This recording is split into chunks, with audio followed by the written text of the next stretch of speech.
Welcome to our basic handstand fundamental video. I'm Jesse with the Movement Athlete, and today we'll be taking you through 7 progressions, starting from a drill standing on the floor at the wall, which will end up all the way to the wall handstand. So if you already have a wall handstand and want to work towards moving away from the wall, we'll post another video soon on more the freestanding work for handstands. But for this video, we'll be talking about how to enter in, but also progressively train the strength for the handstand at the wall. So stay tuned, check out what we have, and we'll work towards the basic handstand at the wall.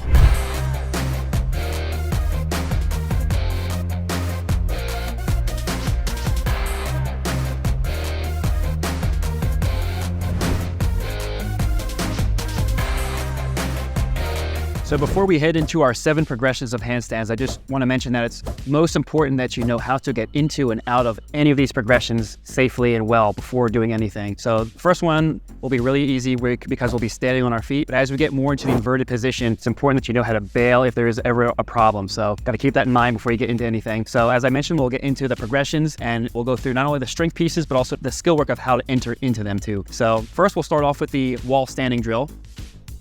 Notice Blake is between 1 to 2 feet away from the wall, and he's going to reach his hands forward to the wall and try to find nearly a 30 or 45 degree angle at the wall, and he is practicing a handstand shape. Arms are locked, shoulders are touching the ears, head neutral, body straight, all of the cues that we need to focus on. And he can start to move his feet further back too, so let's move a little further back and make this angle even greater. So more weight is now in his hands at this point, and it probably feels a little bit more in the core. So this is the wall handstand drill, and he's focusing on squeezing those particular muscles.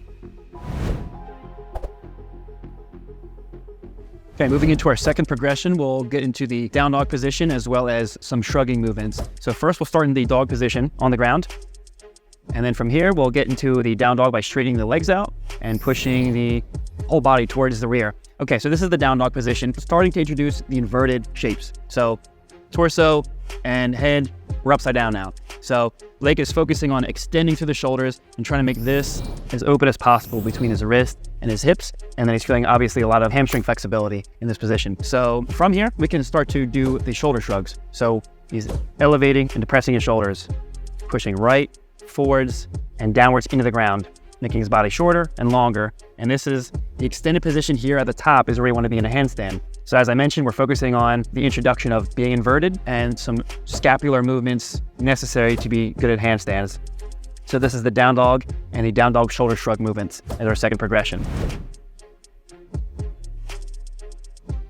Third progression we have is the tucked handstand on a box. So we've got ourselves the wooden box here, and starting the legs next to the box, placing the hands in front and simply stepping on top. The knees are really the only thing contacting the surface, and Blake's keeping the legs together for good form, and we're focusing on stacking. So Blake, let's move the hands a little bit more forwards and there. So if you look from really the hips all the way down to the shoulders to the hands, we're practicing this body line stacked in a handstand. So again, we're inverted.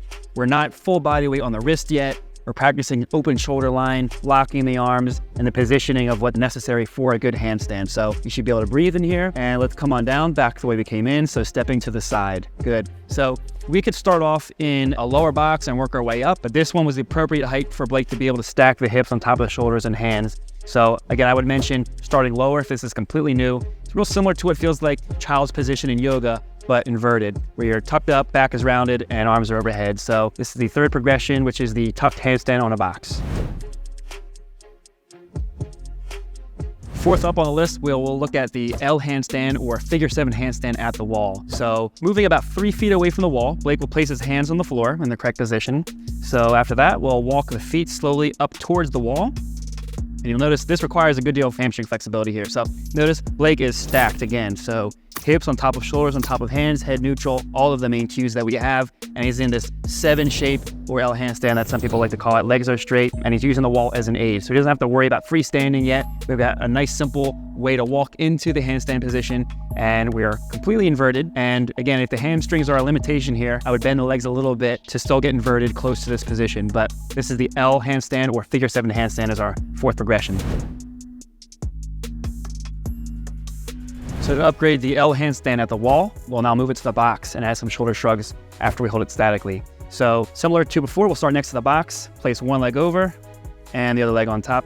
Legs straight, making really the same shape we just did at the wall, but now we're on top of the box, which will require more core hip flexor engagement to hold this position. So again, extended through the shoulders. We're focusing on the hand placement, the head placement, the stacking, the breathing, without worrying about full body weight yet, without worrying about balancing. So we're in a safe position that should be familiar in a stacked figure 7 or L handstand.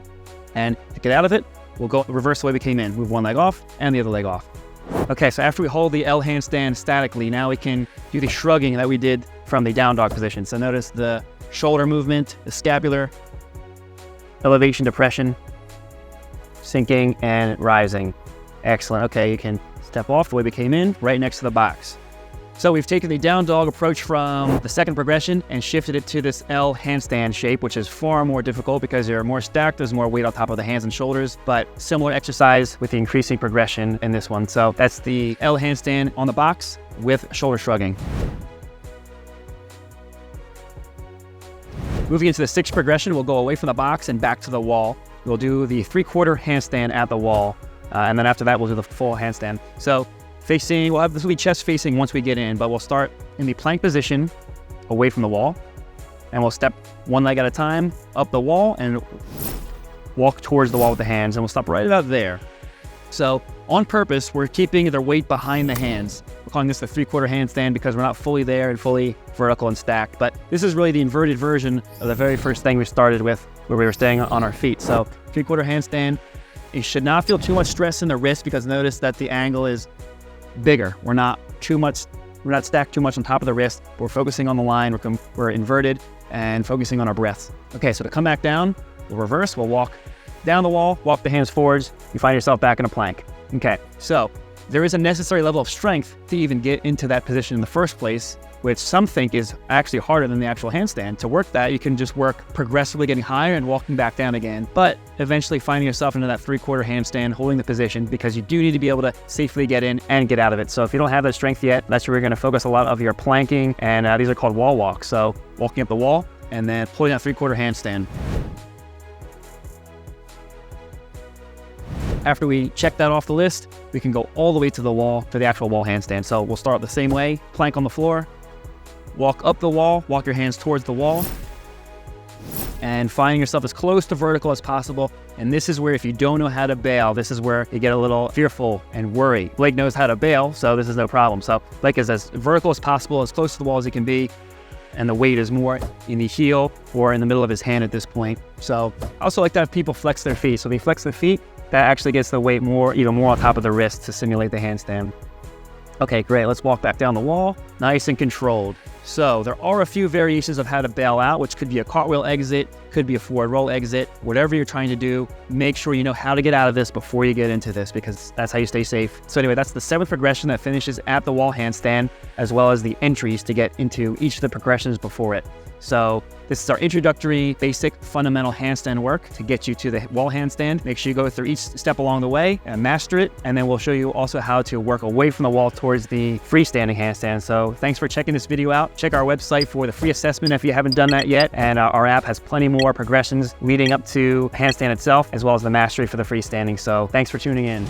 Really quick, if you want to get started with calisthenics but are unsure of how to do so, I highly recommend trying our free calisthenics assessment. It will only take you 5 minutes to complete. You'll receive a detailed, personalized training program complete with recommendations and workouts you can use right away. If you found these videos helpful, please click the like button below and leave any comments or questions you might have in the comment section below. See you next time.